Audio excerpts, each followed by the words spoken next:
नमस्कार दोस्तों, मैं मिस्टर टी आर नायक आप सभी का नायक IAS एकेडमी पर तहे दिल से हार्दिक स्वागत करता हूं, हार्दिक अभिनंदन करता हूं। तो चलिए साथियों, हमारा जो टॉपिक चल रहा था RPSC यानी राजस्थान लोक सेवा आयोग, जिसके अंदर एक जो क्लास हमारी बची हुई थी, जिसके अंदर आज के सेशन में हम पढ़ेंगे जो RPSC के जो भी अध्यक्ष रहे हैं और वर्तमान में कौन इसका अध्यक्ष है, सचिव कौन है और इसके सदस्य कितने होते हैं और वर्तमान समय में कौन कौन इसके सदस्य जो है, इन सभी के बारे में आज के सेशन में बहुत शानदार तरीके से हम लोग है जो कि पढ़ने की कोशिश करेंगे। और इससे पहले मैं आशा करता हूं कि जो भी हम लोगों ने RPSC संबंधित जो भी कुछ पढ़ा है, हम कह सकते हैं RPSC से जो एग्ज़ाम की दृष्टि से जो प्रश्न बन सकते हैं, उन सभी को मद्देनजर रखते हुए हम लोगों ने बहुत शानदार तरीके से सेशन को स्टार्ट किया था और हम कह सकते हैं अच्छे से इसको जो कि संपूर्ण करने वाले हैं। और आपका RPSC से अगर कोई भी प्रश्न पूछा जाएगा सेकंड ग्रेड के अंदर, तो एक भी प्रश्न आपका गलत नहीं हो सकता। ठीक है, तो इसके अंदर हम लोगों ने इससे पीछे के सेशन में जो तीसरा सेशन था, उसके अंदर हम लोगों ने बात की थी कि राजस्थान लोक सेवा आयोग जो है RPSC ये किसके अध्यादेश पे है जो कि इसका हम कह सकते हैं स्थापना की गई। उस टाइम राज्यपाल का पद नहीं हुआ करता था, उस टाइम है जो कि राज प्रमुख का पद हुआ करता था। तो राज प्रमुख था उस टाइम का, हम कह सकते हैं तत्कालिक राज प्रमुख जो कि जिसका नाम था मान सिंह द्वितीय। उन्होंने एक अध्यादेश जारी किया था 16 अगस्त 1949 को। तो वो अध्यादेश जो हम कह सकते हैं प्रभावी हुआ था 20 अगस्त 1949 को। और 20 अगस्त 1949 यानी इसी दिन हम कह सकते हैं जिस दिन ये अध्यादेश प्रभावी हुआ, उसी दिन राजस्थान लोक सेवा आयोग की है जो कि यानी RPSC की स्थापना की जाती है। कहाँ पे की जाती है? जयपुर के अंदर। कहाँ की जाती है? जयपुर के अंदर 20 अगस्त 1949 को जो कि RPSC की स्थापना की जाती है। तो अगर स्थापना की बात करें तो 20 अगस्त 1949 माना जाता है। वही बात आती है कि RPSC ने अपना कार्य प्रारंभ कब किया था? तो RPSC ने 22 दिसंबर 1949 को है जो कि अपना काम शुरू किया था। और फिर एक बात आती है कि जैसे ही राजस्थान का एकीकरण हो जाता है और 1 नवंबर 1956 को इसका जो मुख्यालय है वो सत्यनारायण राव समिति की सिफारिश पर इसका जो मुख्यालय है वो जयपुर से कहाँ पे स्थानांतरित किया गया? वर्तमान में अजमेर के अंदर है। तो यानी 1 नवंबर 1956 को राज प्रमुख के पद से हम कह सकते हैं राज प्रमुख के पद को उसमें राज्यपाल के पद में तब्दील कर दिया गया था। और 1 नवंबर 1956 को सत्यनारायण राव समिति की सिफारिश पर इसको है जो कि RPSC का मुख्यालय जो इसका था जयपुर, जहाँ पे स्थापना की गई थी, वहाँ से इसको स्थानांतरित किया गया था, अजमेर के अंदर रखा गया।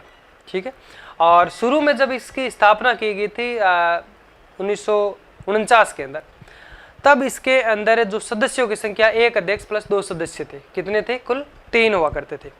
और वर्तमान समय की अगर बात करें तो इसमें 1 अध्यक्ष प्लस 7 सदस्य यानी कुल मिलाकर के 8 इसमें लोग होते हैं, काम करने वाले हम कह सकते हैं अधिकारी के तौर पे। तो 8 सदस्य इसके अंदर कुल होते हैं, एक अध्यक्ष प्लस 7 सदस्य। तो उन सभी की तो बात करें तो जब स्थापना हुई तब तो 1 प्लस 2 थे, 1 अध्यक्ष प्लस 2 सदस्य। और 2011 में इस सदस्य संख्या को बढ़ा करके 2011 से लेकर के आज तक है जो कि 1 प्लस 7 है, यानी 1 अध्यक्ष प्लस 7 सदस्य RPSC के अंदर नियुक्त किए जाते हैं। ठीक है, अब हम क्या करते हैं, इनके अध्यक्ष को पढ़ते हैं। सर्वप्रथम इसमें अध्यक्ष किसको बनाया गया था और उसके बाद में ये जो अध्यक्ष की मैं आप सभी के लिए एक PDF बना करके लाया हूँ। अगर अच्छे से नहीं दिख रहा है तो इसको जूम कर दूंगा। बाकी करना क्या है, कौन इसका अध्यक्ष रहा था, तो इसमें प्रश्न ऐसे नहीं पूछ सकते हैं कि भाई पहला जैसे मतलब पहला अध्यक्ष पूछ सकते हैं, वर्तमान अध्यक्ष पूछ सकते हैं, लेकिन ऐसे नहीं पूछेंगे कि इसका 19 नंबर पे कौन था या फिर इससे पहले कौन था। ऐसे नॉर्मल में प्रश्न बन सकता है, लेकिन किस प्रकार से प्रश्न बनेगा, एक तो पहला जैसे इसके बारे में जो महत्वपूर्ण जानकारी है वो आपको तय करनी है। और ये चीज़ इसमें मायना नहीं रखता कि इसका कार्यकाल क्या है, कार्यकाल डेट वगैरह नहीं पूछेंगे, सन का थोड़ा बहुत आप ध्यान रखना है। और वैसे करना क्या है, ज़्यादा इसको रटना भी नहीं है, 2-3 बार अच्छे से अगर पढ़ लोगे तो आपको याद हो जाएगा। ठीक है, और ये सबको रटना याद करना इतना अच्छी बात भी नहीं है, क्योंकि ये सब ऐसे हम PDF बना के अगर रटने लग जाएंगे तो क्या करेंगे, है ना। तो इसको 4-5 बार अच्छे से पढ़ेंगे और एक दो बार इनको समझने की कोशिश करें, क्योंकि नाम से जोड़ करके उसका जो भी काम है, कार्यकाल है, और वो कहाँ के सदस्य भी रहे हैं, अन्य उनके जो महत्वपूर्ण तथ्य है उनको थोड़ा सा ध्यान में रखना है। ठीक है, चलो मैं जूम कर देता हूँ, अभी दिख रहा है आपको अच्छे से? ठीक है, चलो अब देखो एक एक करके समझने की कोशिश करो। सबसे पहले हम बात करेंगे, पहले आप हेडिंग लगाएंगे, एक बार समझे। आरपीएससी के अध्यक्ष क्या पढ़ेंगे आज के सेशन में? आरपीएससी के अध्यक्ष पढ़ेंगे, जिसमें राजस्थान के अंदर जो हमारा राजस्थान लोक सेवा आयोग जो आरपीएससी है, इसका सबसे पहले अध्यक्ष किसको बनाया गया था? अध्यक्ष कौन बना था? एस के घोष बना था। कौन बना था दोस्तों?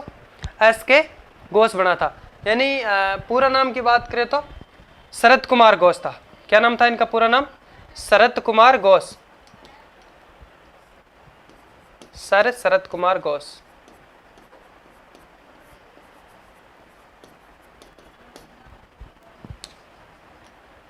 इतना याद रख लो, क्योंकि बाकी तो हो गए ना। शरद कुमार, ये पूरा नाम नहीं आएगा, इसका शॉर्ट फॉर्म ही आएगी। एस के घोष राजस्थान के अंदर हम बात करें, आरपीएससी के पहले जो अध्यक्ष बनाए जाते हैं, जिनका कार्यकाल की अगर बात करें तो कार्यकाल आपका डेट के अंदर कोई नहीं पूछेगा, सीधा आप लिख सकते हैं 1949 से लेकर के 1950 तक। ठीक है, बाकी डेट भी अगर बात करें तो ये जैसे प्रभावी हुआ उससे माना जाता है। तो प्रभावी आरपीएससी ने जो काम करना अपना जो स्टार्ट किया था 22 दिसंबर 49 से 27 जुलाई 50 तक है, जो कि इसका कार्यकाल हम माने सकते हैं। ठीक है, बाकी कार्यकाल को ध्यान में रखने की जरूरत है नहीं, ये कोई नहीं पूछेगा, मतलब प्रश्न यहाँ से नहीं बन सकता। प्रश्न इस प्रकार से बन सकता है, 4 ऑप्शन आपको मिलेंगे कि इनमें से कौन है जो कि आरपीएससी के अध्यक्ष रहे थे। ठीक है, और ऐसे पूछ सकते हैं कौन है इनमें से जो आरपीएससी के अध्यक्ष नहीं रहे। तो जिनमें से मतलब 3 नाम तो इनका आ जाएगा कि जो अध्यक्ष रहे हैं, और एक अदर आ जाएगा। तो आपको उनको चुनना है कि इनमें से कौन है जो कि आरपीएससी का अध्यक्ष नहीं रहा। इनको 4-5 बार आप अच्छे से अगर पढ़ लोगे तो आपको याद हो जाएगा। ठीक है, और उसके बाद में बात करते हैं कि एस के जो घोष है, सर शरद कुमार घोष, ये आरपीएससी के प्रथम अध्यक्ष है। तो प्रथम अध्यक्ष कौन थे, ये थोड़ा सा आपको ध्यान में रखना है। ठीक है, प्रथम कार्यवाहक मुख्य न्यायाधीश थे ये। कैसे थे? प्रथम कार्यवाहक मुख्य न्यायाधीश। और उस टाइम में हम कह सकते हैं कितने, जब स्थापना हुई थी आरपीएससी की, उस टाइम सदस्य कितने हुआ करते थे? 1 अध्यक्ष प्लस 2 सदस्य। तो बाकी सबके सदस्यों के नाम याद रखने की जरूरत नहीं है, लेकिन पहला जो था उसके अंदर सदस्यों को नाम पूछ सकते हैं, इसलिए हम बात करते हैं। इसमें 2 सदस्य थे। अध्यक्ष तो कौन हो गया? एस के घोष प्लस 2 सदस्य, एक कौन था? डीएस तिवारी, दूसरा था एनआर चंद्रशेखर। कौन था? डीएस तिवारी, और दूसरा था एनआर चंद्रशेखर। और 2011 के बाद में है जो कि 1+7 हो गया था सदस्यों की संख्या। और इसके बाद में बात करते हैं कि दूसरा इसका जो अध्यक्ष बनता है वो एस.सी. त्रिपाठी बनता है। कौन बनता है? एस.सी. त्रिपाठी, जिसका कार्यकाल की बात करें तो सीधा सीधा मोटा मोटी तौर पे आप याद रखिए, इसमें 1950 से लेकर के 51 तक, 1950 से लेकर के 51 तक जो आरपीएससी का अध्यक्ष के रूप में नियुक्त किया जाता है एस.सी. त्रिपाठी को। किसको किया जाता है? एस.सी. त्रिपाठी को। ठीक है, जो कि यूपीएससी के सदस्य थे। ये बात थोड़ा सा ध्यान में रखना आपको, मतलब इसके अंदर आगे है जो कि कोष्टक लगा के लिख देना कि यूपीएससी के सदस्य रहे, यूपीएससी के सदस्य रहे। ठीक है, और उसके बाद में बात करते हैं डीएस तिवारी की। डीएस तिवारी है जो कि त्रिपाठी के बाद में आरपीएससी के अध्यक्ष बनते हैं, जो कि 51 से लेकर के 58 तक रहते हैं, सर्वाधिक अवधि। देखो एक ये बात भी आपको ध्यान में रखनी है, सबका ध्यान में नहीं रखना, बल्कि जो महत्वपूर्ण तथ्य की बात करता है उनके बारे में ध्यान में रखना। एक तो ऐसे पूछ सकते हैं कौन सा ऐसा जो आरपीएससी का अध्यक्ष था जो यूपीएससी का सदस्य भी रहा था। इस प्रकार से महत्वपूर्ण जो प्रश्न बनते हैं वो आपको क्या है कि जैसे आप सेकंड ग्रेड की तैयारी कर रहे हैं तो आप बच्चे तो हैं नहीं, आपके अंदर ऑटोमेटिक तौर से जो कि इस प्रकार से प्रश्न बनेंगे कि भाई किस प्रकार से प्रश्न बन सकते हैं, कहाँ से प्रश्न पूछा जा सकता है, इस प्रकार की शक्ति जो आपके अंदर डेवलप हो चुकी है। ठीक है, और ये जो 51 से लेकर के 58 तक कितना साल, मतलब 7 साल कम से कम कह सकते हैं। तो सर्वाधिक अवधि सर्वाधिक अवधि तक रहने वाले आरपीएससी के अध्यक्ष कौन कहलाते हैं? डी.एस. तिवारी। ठीक है, डी.एस. तिवारी, तो इसको भी हाईलाइट करना है। ठीक है, और यूपीएससी वाले इसको भी हाईलाइट करना है और फर्स्ट वाले को हाईलाइट कर देना। ठीक है, उसके बाद में बात करते हैं एम.एस. वर्मा, जो कि 1958 में, यानी 1951 से 58 तक है, जो कि डी.एस. तिवारी रहते हैं और कुछ समय के लिए बनते हैं एम.एस. वर्मा, और उसी सत्र में है जो कि नियुक्त किया जाता है एक कार्यवाहक, यानी कुछ टाइम के लिए है, जो कि हम कह सकते हैं एम.एस. वर्मा बनते हैं, और उसी सत्र यानी 1958 से 60 तक 2 वर्ष के लिए है, जो कि राजस्थान के अंदर हम कह सकते हैं आरपीएससी के जो अध्यक्ष कार्यवाहक अध्यक्ष, जो कि पहले कार्यवाहक अध्यक्ष के रूप में नियुक्त किया जाता है एल.एल. जोशी को। किसको किया जाता है? एल.एल. जोशी। राजस्थान के अंदर जो लोक सेवा आयोग है आरपीएससी, जिसके प्रथम कार्यवाहक अध्यक्ष थे, ये बात भी आपको ध्यान में रखनी है, प्रथम कार्यवाहक अध्यक्ष। एक तो सर्वाधिक वाला ध्यान में रखना है, प्रथम कार्यवाहक अध्यक्ष ध्यान में रखना है, यूपीएससी के सदस्य ध्यान में रखना है, और बिल्कुल प्रथम जो स्थापना के बाद में आरपीएससी का जो प्रथम अध्यक्ष बना था उसका ध्यान में रखना है। समझ में आया यहाँ तक? एक बार आप समझने की कोशिश करो, बिल्कुल भी पेन को नीचे रख दो, और फिर मैं ये बोर्ड को साफ करके आपको लिखवा दूंगा जो भी मैं पेन वगैरह मैंने चलाए हैं।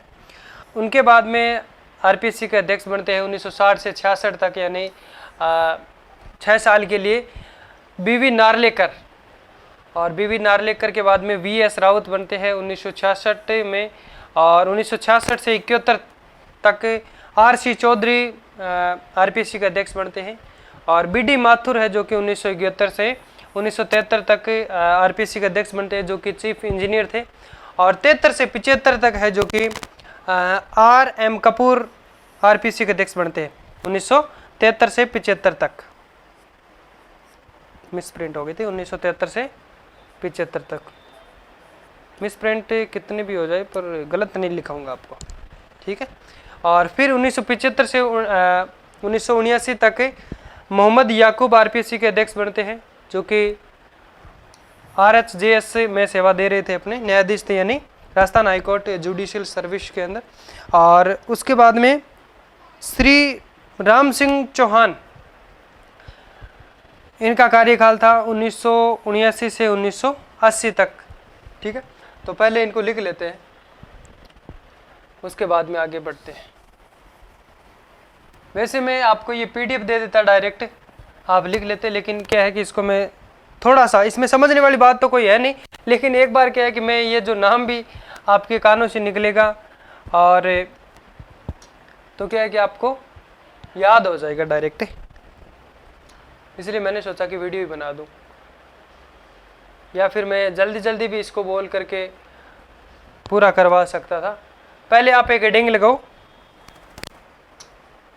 फिर मैं बोल के बता देता हूं, ताकि अगर आपको दिख नहीं रहा है पूरा तो ठीक है। यहां तक लिख लिया था ना?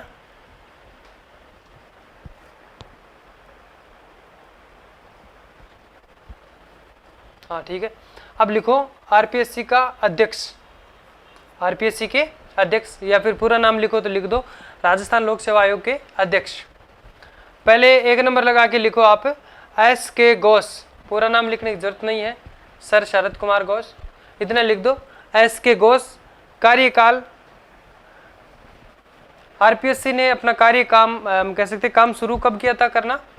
22 दिसंबर को, तो सीधा लिख सकते हैं 1949 से 1950। ठीक है, और फिर इसी के अंदर लिखो, दूसरा नंबर नहीं लगाना, इसी में लिखो डेश करके, आरपीएससी के प्रथम अध्यक्ष थे ये, आरपीएससी के प्रथम अध्यक्ष। और फिर लिखो इसी के अंदर एक लाइन, प्रथम कार्यवाहक मुख्य न्यायाधीश। और 2 सदस्यों का नाम की बात करें, यानी जब आरपीएससी की स्थापना की गई थी उस टाइम 1 अध्यक्ष प्लस 2 सदस्य हुआ करते थे, 1 अध्यक्ष प्लस 2 सदस्य। तो 2 सदस्यों के नाम की बात करें तो एक था डी.एस. तिवारी और दूसरे थे एन.आर. चंद्रशेखर। कौन कौन थे?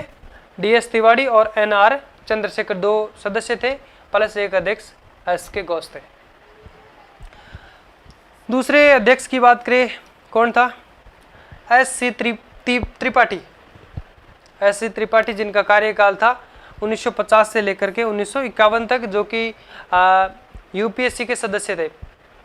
कार्यकाल 1950 से 51 डेज करके लिख दो या फिर कोष्टक में लिख दो, यूपीएससी सदस्य रहे, यूपीएससी के सदस्य रहे। फिर 3 नंबर लगा के लिखो डी.एस. तिवारी 1951 से 58। इसके अंदर कोष्टक से लिख दो, कोष्टक में सर्वाधिक अवधि वाले अध्यक्ष, सर्वाधिक अवधि तक रहने वाले आरपीएससी के अध्यक्ष। इतना लिखने की जरूरत नहीं है, इतना लिख दो सर्वाधिक अवधि। फिर उनके बाद में नाम लिखो आप एम.एस. वर्मा 1958, एम.एस. वर्मा 1958। फिर एल.एल. जोशी का नाम लिखो 1958 से 60, प्रथम कार्यवाहक अध्यक्ष। कोष्टक में लिख दो प्रथम कार्यवाहक अध्यक्ष बने थे एल.एल. जोशी।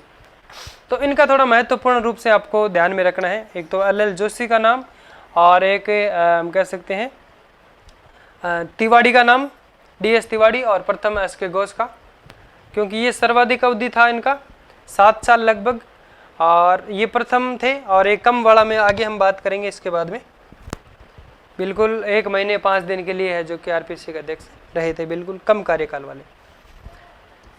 और उनके बाद में जोशी के बाद में बनते हैं बी.वी. नार्लेकर, जिनका कार्यकाल था 1960 से 1966।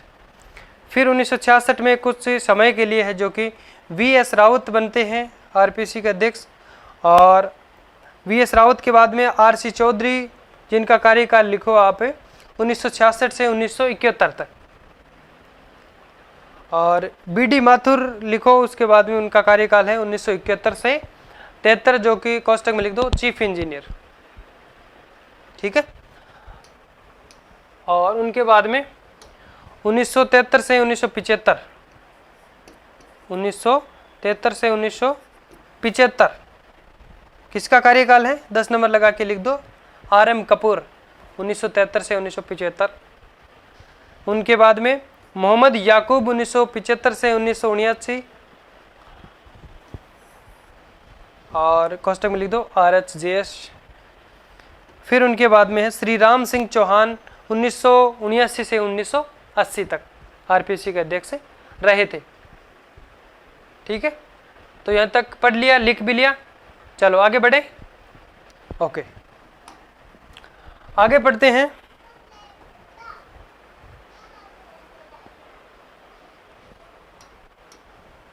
तेरह नंबर लगा के लिखो हरिदत्त गुप्ता। क्या लिखेंगे? हरिदत्त गुप्ता। कार्यकाल की बात करें तो 1980 से 1983, कोष्टक में लिख दो चीफ इंजीनियर। और गुप्ता के बाद में बनते हैं अडवियप्पा। अडवियप्पा 1983 से 85 तक ये भी चीफ इंजीनियर थे। अडवियप्पा नाम नहीं लिखने मारा, ऐसे लिखना है।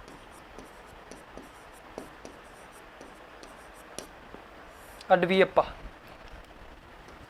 ठीक है, 1983 से 85। और अडवियप्पा के बाद बनते हैं दीनदयाल चौहान। इनका कार्यकाल 1985, सीधा लिख दो। और 85 से 85 तक थे, ऐसे पूरा लिखने की जरूरत नहीं है। 85 से 1985।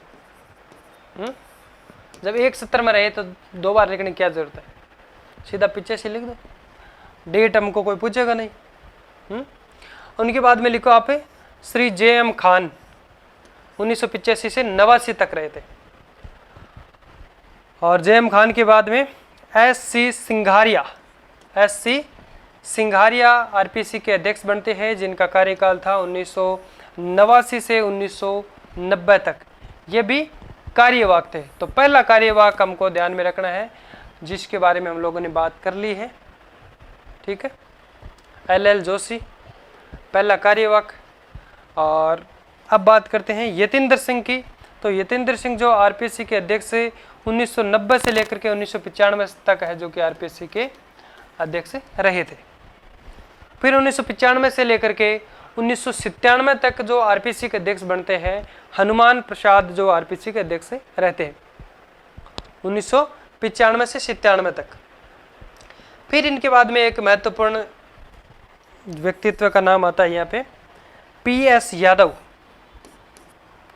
पीएस यादव, जिनके कार्यकाल की बात करें तो 1 अक्टूबर 1997 से लेकर के 6 नवंबर 1997 तक उनका कार्यकाल रहता है। यानी कोष्टक में लिख दो आप सबसे कम कार्यकाल। कितना कार्यकाल होता है भाई? 1 अक्टूबर से मतलब 1 महीना और 5 दिन होता है ना, तो सबसे कम कार्यकाल इनका याद रखना है, हाईलाइट कर लेना। फिर बात आती है देवेंद्र सिंह 97 से 2000। फिर एन के बेरवा, फिर लिखो एन के बेरवा, जिनका कार्यकाल 2000 से लेकर के 2004 तक रहा था। फिर 4 में एक कार्यवाहक जो हम कह सकते हैं अध्यक्ष बनाए गए थे, कौन थे? एस टाक। और इस टाइम 2004 में HN मीणा भी है जो कि अध्यक्ष रहे थे। और 2004 से 6 तक एक चीफ इंजीनियर थे जिनको आरपीएससी का अध्यक्ष बनाया गया, GS टाक। GS टाक, जैसे यहाँ पे लिखा हुआ है GS टाक, 2004 से 2006। ठीक है। फिर लिखो आगे आप CR चौधरी। CR चौधरी 2006 से 2010 तक आरपीएससी के अध्यक्ष के रूप में इन्होंने कार्य किया था।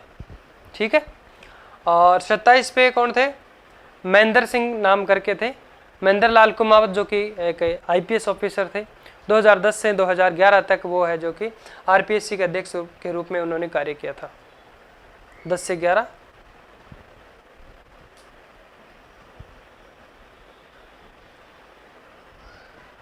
ठीक है।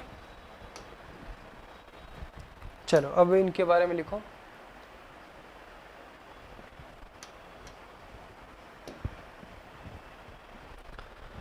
सत्ताईस नंबर लगा के लिख लो, श्री महेंद्र लाल कुमावत, जो कि एक आईपीएस ऑफिसर थे। 2010 से 2011 तक इनका कार्यकाल रहा था। पहली बार ऐसा व्यक्ति जिनको 2009 में सीधे अध्यक्ष नियुक्त किया गया। ठीक है। और उनके बाद में प्रोफेसर BM शर्मा 2011 से 12 तक रहते हैं। और 2012 से 14 तक हबीब खान गोरान आरपीएससी के अध्यक्ष बनते हैं। हबीब खान गोरान। उनके बाद में RD सैनी आरपीएससी के अध्यक्ष बनते हैं, जिनका कार्यकाल की बात करें तो 14 से 15 तक ये भी कार्यवाहक अध्यक्ष थे। और उनके बाद में LK पंवार 2015 से 2017 तक रहते हैं। फिर श्याम सुंदर शर्मा 2017 से 17 तक। फिर 2017 से 18 तक की बात करें तो राधे श्याम गर्ग आरपीएससी के अध्यक्ष बने। और राधे श्याम गर्ग के बाद में है जो कि दीपक उत्प्रेती। दीपक उत्प्रेती जो कि 2018 से 2020 तक 2 वर्ष के लिए आरपीएससी के अध्यक्ष रहे थे। और फिर भूपेंद्र सिंह आरपीएससी के अध्यक्ष बनते हैं 2020 से 21 तक। और शिव सिंह राठौड़ 21 से 22 तक ये भी कार्यवाहक थे। और फिर 22 से 22 तक यानी जसवंत सिंह राठी ये भी कार्यवाहक अध्यक्ष बने थे। फिर वर्तमान में बात करें तो जसवंत सिंह राठी सदस्य थे, है ना, मृत्यु हो गई भाई इनकी। जसवंत सिंह राठी, हाँ ये रहा डॉक्टर जसवंत सिंह राठी। 2 जून 2024 को इनका देहांत हो गया। ये आरपीएससी के सदस्य के रूप में हम कह सकते हैं नियुक्त थे। देखो इनके बारे में बात करते हैं हम। ठीक है, 37 नंबर तक लगा लिया। अब लिखो आप 38 नंबर लगा के संजय कुमार श्रोत्रिय। क्या नाम लिखेंगे? संजय कुमार श्रोत्रिय, जिनका कार्यकाल की बात करें 16 फरवरी 2022 से लेकर के 1 अगस्त 2024 तक रहे थे। सीधा लिखो तो लिख सकते हो 2022 से 2024। पूरा क्यों लिखा रहा हूँ? क्योंकि वर्तमान जो अध्यक्ष है उससे पहले का है, इसलिए मैंने पूरी लाइन लिखवा दी। इतना लिख दो 2022 से 24। ठीक, अब बात करते हैं, ये हो गए सेवानिवृत्त। कब हुए भाई? 1 अगस्त को। 1 अगस्त 2024 को सेवानिवृत्त ये हो जाते हैं। और 6 अगस्त से हम कह सकते हैं 6 अगस्त 2024 को कार्यवाहक अध्यक्ष के रूप में काम संभाला था कैलाश चंद मीणा। अगर पूछ ले आपको कि वर्तमान में राजस्थान के अंदर जो आरपीएससी हम कह सकते हैं राजस्थान लोक सेवा आयोग का अध्यक्ष कौन है, अब इसमें कार्यवाहक का बात यहाँ पे नहीं आती है, तो अध्यक्ष के रूप में बात करें तो कैलाश चंद मीणा यानी काम संभाल रहे हैं। ये कैसे कार्यवाहक है जो कि अध्यक्ष माने गए। क्यों बनाए गए वे इनको? क्योंकि संजय कुमार श्रोत्रिय जो इनसे पहले यानी आरपीएससी के अध्यक्ष के रूप में जो नियुक्त थे, उनका कार्यकाल संपूर्ण हो गया है। 1 अगस्त 2024 को सेवानिवृत्त हो गए, कहने का मतलब रिटायर हो गए। और इनके बाद में कैलाश चंद जो मीणा है ये आरपीएससी के सदस्य थे, इन्होंने काम संभाला है। ठीक है, ये भी आईएएस थे, अधिकारी थे। और 6 अगस्त 24 से लेकर के काम इन्होंने है जो कि संभाला है। और ये आरपीएससी के सदस्य का पद इन्होंने जो ग्रहण किया था, यानी ये आरपीएससी के जो 7 सदस्य होते हैं उनमें शामिल थे। ठीक है, और आरपीएससी के सदस्य ये बने थे 9 अक्टूबर 2023 को। कब बने थे?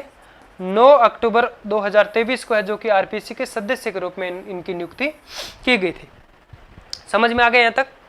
और अब इनको काफ़ी एक्सपीरियंस भी हो गया था। और यहाँ पे अध्यक्ष जब तक कोई नया नहीं बन जाता है, नियुक्ति नहीं हो जाती, तब तक ये इन्होंने है जो कि कार्यवाहक अध्यक्ष के रूप में कार्य ये कर रहे हैं। फिर बात करते हैं वर्तमान सचिव की। तो आरपीएससी का बात करें तो यहाँ पे वर्तमान सचिव कौन है? रामनिवास मेहता जो कि आईएएस अधिकारी 25 जुलाई 2023 से है जो कि नियुक्त है, यानी हम कह सकते हैं अपना कार्यभार इन्होंने इस दिन से संभाला है। और वर्तमान में जो आरपीएससी के 7 जो सदस्य होते हैं उनके नाम की अगर बात करें तो एक है डॉक्टर संगीता आर्य। डॉक्टर संगीता आर्य जो पेपर लीक में थोड़ा बहुत तो नाम इनका भी एक जगह था, जो ऐसा ही वाला था ना उसके अंदर। वैसे मैं तो कह नहीं सकता, बाकी आपको पता है। यही थे क्या वो संगीता आर्य? निरंजन आर्य उनकी वाइफ थी क्या? फिर बात करते हैं डॉक्टर जसवंत सिंह राठी, जिनका 2 जून दिख नहीं रहा ना, 2 जून 2024 को हाल ही में जयपुर के अंदर इनकी मृत्यु हो जाती है। किस कारण से? क्योंकि लंबे समय से बीमार थे ये, तो कहने का मतलब ये पोस्ट फिलहाल वैकेंट है यानी खाली है। और तीसरे नंबर पे बात करें श्री बाबूलाल कटारा, इनको निलंबित कर दिया गया है भाई। क्यों कर दिया गया? क्योंकि पेपर लीक मामले में ये शामिल थे। ठीक है, बताया जाता है।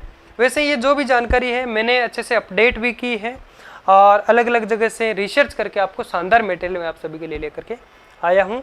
किसी भी प्रकार का डाउट नहीं होना चाहिए, किसी भी प्रकार का प्रश्न गलत नहीं होना चाहिए, इसलिए मैंने हर जगह से रिसर्च किया है, हर जगह से मैंने जानकारी एकत्रित की है और फिर मैं आपके लिए ये वीडियो बना रहा हूँ। ठीक है, बाकी अगर आप चाहते हैं तो आरपीएससी की वेबसाइट पर ये पीडीएफ आरपीएससी के सदस्य, कौन सी सीट खाली है, कौन अध्यक्ष है, ये सब बात आप वहाँ पे जान सकते हैं। ठीक है, और तो बाबूलाल कटारा ये भी भाई हम कह सकते हैं इनको निलंबित कर दिया गया है पोस्ट। फिर बात करते हैं डॉक्टर मंजू शर्मा, आरपीएससी के वर्तमान सदस्य हैं। और श्री कैलाश चंद मीणा जो आरपीएससी के सदस्य है, बल्कि किस रूप में अभी कार्य कर रहे हैं? कार्यवाहक अध्यक्ष के रूप में। कार्यवाहक अध्यक्ष बन गए हैं। और जैसे ही अध्यक्ष से नया कोई नियुक्त हो जाता है तो ये अपने हम कह सकते हैं अध्यक्ष की जो सदस्यता की हम कह सकते हैं सदस्य तो है ही, अपनी कुर्सी संभालेंगे। और एक है lieutenant colonel Kesari Singh Rathore, RPSC के वर्तमान सदस्य हैं। और उनके बाद में बात करते हैं एक आरपीएससी के सदस्य हैं प्रोफेसर अयूब खान। कौन है? प्रोफेसर अयूब खान। ठीक है, लिख लिया होगा यहाँ तक आपने।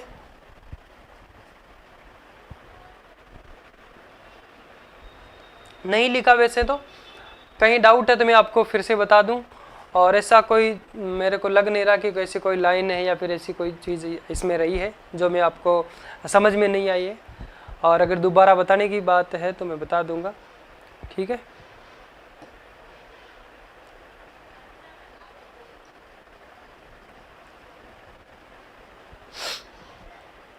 और वैसे ये जो पीडीएफ है जो मैंने